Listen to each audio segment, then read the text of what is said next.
係，我知道呢個標題一定會惹到部分人反感嘅。哇，明仔，母親節前夕你講呢個咁大逆不道嘅嘢，你哋俾少少時間我解釋先。人嘅本性就係令自己開心，呢個係本能反應嚟嘅，所以每一個決定都有某程度上嘅私心。咪住，咁點解呢一個世界上會有咁多人肯幫一啲自己唔識嘅人呢？哦，咁因為幫到人，自己又開心啊嘛。咁啊係咯，所以到最後嘅目的都係要令到自己開心。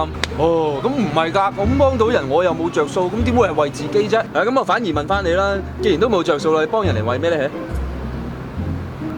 講啦，咁幫到人，自己又開心，咁有咩問題啫？千祈唔好誤會，完全冇問題，唔係話咁樣做就唔偉大，仲好值得稱讚添。但係都唔係無私咯，大家要搞清楚。即係拖羅同拉麵都好好食，但你冇理由對住一碗好好食嘅拉麵夾硬話佢係一碟拖羅嚟㗎嘛。Hello， 你好啊。你好。我認為私心同善心係可以並存㗎，至於有幾善心，你咪睇比例咯。即係個人嘅私心要滿足到去乜嘢嘅程度，你先至肯做翻同一件善事呢？有啲商人可能知道做咗之後會有好大嘅金錢回報先肯做，亦都有啲人係為咗虛榮感而做，亦都有啲人係純粹為咗幫到人嘅滿足感就夠嘅。每個人嘅情感係總會被某啲嘢牽動住嘅，幫到人自己又開心，即係好似港元同美元咁，被幫助嘅人嘅安好同你嘅快樂掛咗鈎咯。正等於點解你嘅情侶開心，你又會開心啊？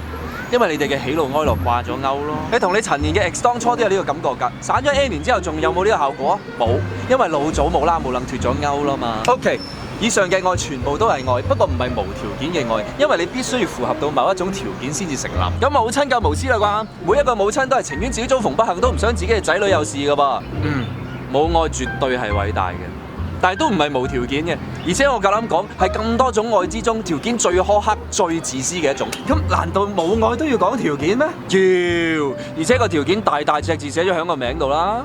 母愛，你係必須要符合到母子或者母女關係呢個條件先成立到喎，仲要冇嘢替代到。你唔會見到你阿媽對隔離屋陳師奶個仔仲好過對你㗎。即係話，除非你有兄弟姊妹，否則全世界只有你一個人可以符合到呢一個條件。人哋幾努力對佢幾好都冇用㗎，咁仲唔叫做最苛刻？而佢為咗你可以完全唔理其他人，不惜一切對抗全世界，直頭可以稱得上一個徹頭徹尾嘅盲粉，咁樣仲唔係最自私？所以其實你唔需要神化每一件事，你先至知寶嘅。母親節最值得歌頌嘅地方，並唔係因為母愛係無條件，而相反地係你哋今世居然有緣恰冚咁符合到呢一個獨一無二又唔講道理嘅條件，呢樣先至係值得慶祝嘅事。各位母親，生日快樂！